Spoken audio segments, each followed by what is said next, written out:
Okay. So my gut says no, but at the same time, the only way he doesn't lose is it's got to be some sort of schmozzy finish or even a DQ finish, which is going to feel empty for everyone there. So I don't think AEW is going to do that either. They're not going to bring in Raquel Rodriguez to have that finish? Yeah. or as Triple H said at the press conference, Gonzalez. Oh, did he really? So now the whole thing's messed up. I don't see color, and I don't know what her real last name is. Rodriguez or Gonzalez. The best. Well, he knows what her real last name is. He doesn't know. Yeah. So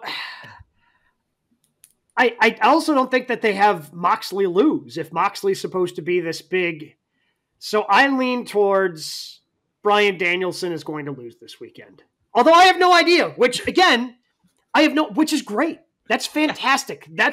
This is the first time I felt like he could lose. And I think it's fantastic. Much like with what we were just talking about with the bloodline. So much of pro wrestling can be predicted. And I don't have a problem with that. A lot of times it ends up being a lot of fun. Sure. See the main event of WrestleMania. We knew it was going to be a schmozzy finish. We knew Cody was probably going to win. End up being a lot of fun anyways.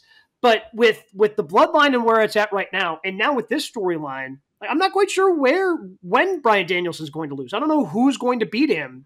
And that intrigue has me really locked into what that story is. Yeah, you know what, Brian? This is not going to get a lot of clicks on YouTube. this segment here. Because we don't know. We don't know. Because here's the thing. It's not about the match. We don't understand what Bryan Danielson's future is. Because he's a liar. And I don't know. I don't know if he's a pro wrestler. Aren't they all liars? I mean, I don't know if. Here's what I know. He obviously he's banged up, but also his knees are bad too. We come to find out this week. Like you think it's the whole thing with the neck and the tape that he's got on his neck, and like his knees are bad also. That's the report. But he's still wrestling every week. I understand, but I'm just. Yes, it would be poetry for him to drop it to Moxley at WrestleDream, and that's it. But you know what, though? This build has been the shits. This is a far cry from Sting, the way you do it the right way. And by the way, the reason why Sting worked is because Sting was in his 60s. People could understand, like, yeah, this is going to be the end in Charlotte. We have to go see this because this for real is the end. With Danielson, because we've had these fake retirements in wrestling for so often, people don't believe. They were just in Tacoma for Dynamite. I know Tough Night Tuesday, right? 1,700 people? That's in his own same area. And you would think this could be his last Dynamite, his last time wrestling on TV. Let's go support him. And Tacoma was like, nah, he'll be back.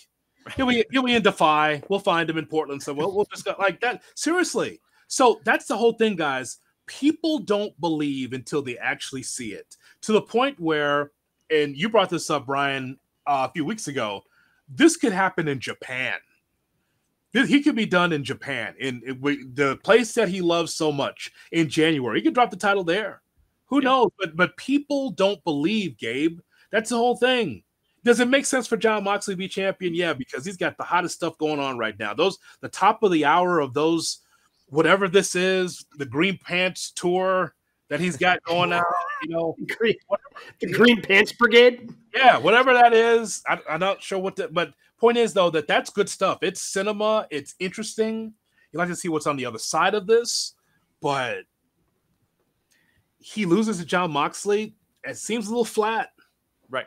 And that's saying, like, every time, by the way, I see those Moxley promos, I'm amazed that someone thought scripting him during promos was ever a good idea. But, that's neither here nor there. But that's the thing. We've talked a lot about what beating Bryan will do for someone's career. Mox doesn't need that. And that's why it almost feels like it is a no. And a lot of the intrigue and a lot of the fun going into Wembley was we had no idea whether he was going to beat Swerve.